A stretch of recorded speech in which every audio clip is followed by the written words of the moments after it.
contestant? No, it's not a contestant. Next participant, Chris Dyer.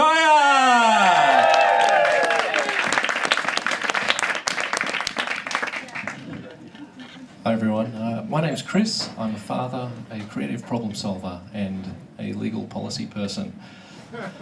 So what does that mean? Every day I go into work and I try and make the world just a little bit better. Gradual improvements, incremental changes, slowly pushing my stone up the hill, hoping that one day the world will be reborn.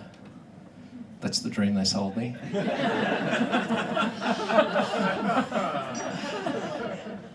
But, you know, that's fine. I'm really not that disappointed.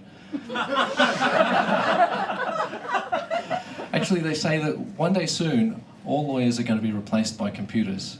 But I think the reality is that that's quite a long way off. I mean, to be a really good lawyer, you have to be analytical, logical, free from all emotion, calculating. You have to be able to do the same process over and over and over again without making any mistakes.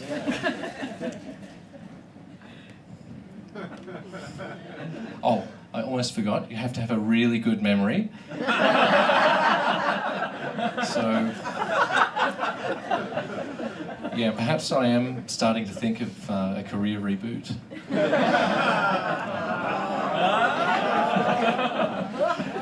But actually that's probably quite good timing, because since my daughter Audrey came along, I've really been thinking differently about my place in the world. You know, I feel a real responsibility to prepare her for the world and also to prepare the world for her. You know, and that's not something that you can do half-heartedly.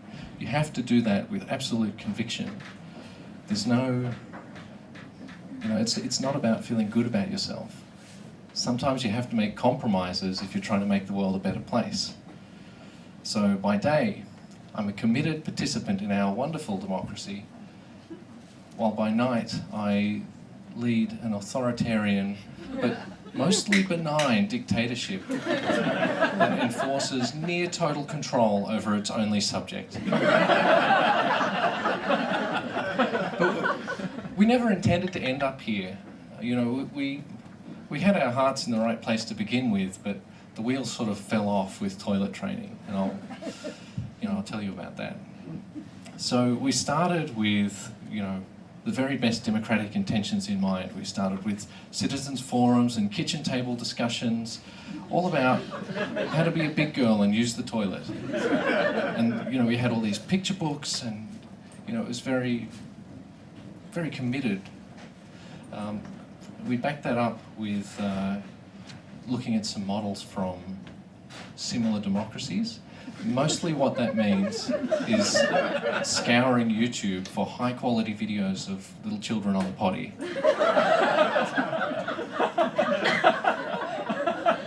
And my favourite was Susie Squats. She's 3, but super relatable and really mature. Hi guys, it's Susie. I've got another 5 potties I'm going to review for you today. If this is your first time on my channel, don't forget to hit like and subscribe. Now, Potty Kingdom is doing a promotion at the moment, so it'd be great if you all head over to the website after this. Wow. Yeah. I'm subscribed to her Patreon. Now, we backed all of these democratic measures up with a massive injection of stickers into the home economy in the hopes of stimulating output.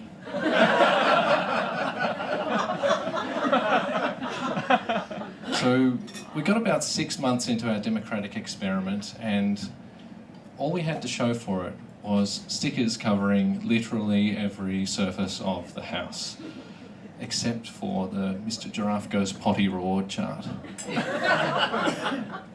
2 stickers. Only 2 stickers. So we came to the inevitable conclusion that incremental change brought about through democratic processes was simply not capable of resolving the problems that we faced. Something drastic was required. A no-pants policy was implemented. Now let me explain the theory of change behind no pants. For a toddler, pants or a nappy, they hold the wetness against the skin, and that feels completely normal. That's how they've been doing it their whole lives. On the other hand, it feels very strange to try and do a wee or a poo without something there to catch it. In the same way, it feels very strange for me to stand up here on the stage, trying to do a wee in my pants, right now. I'm really trying. Just if I can have a moment of quiet. To do so will require supreme concentration.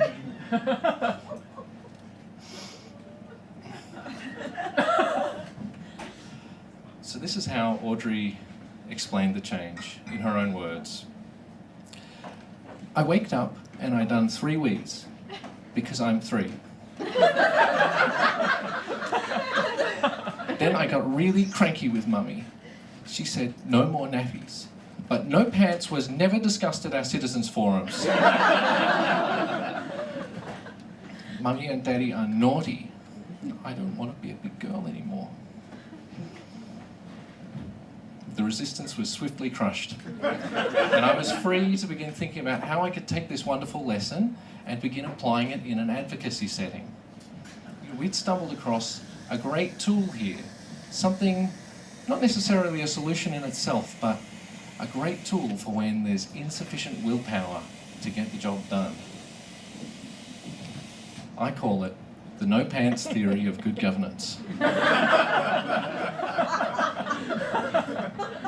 So maybe we can apply it to a problem here tonight. Maybe we should, now forget starting small. Let's go big. Let's go big. Let's apply it to the biggest problem facing us all today, climate change. Because we all know, we all wish we could just change the nappy on that one. So I just want you to imagine, what if the Paris Climate Agreement, instead of whatever it says now, what if it just, my version, a little tweak, what if it said, all parties agree to take all measures necessary to keep global warming to well under 2 degrees Celsius and no pants until you do. Thank you everyone, good night.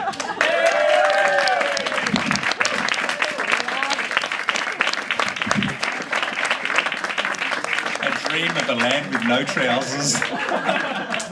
I love it.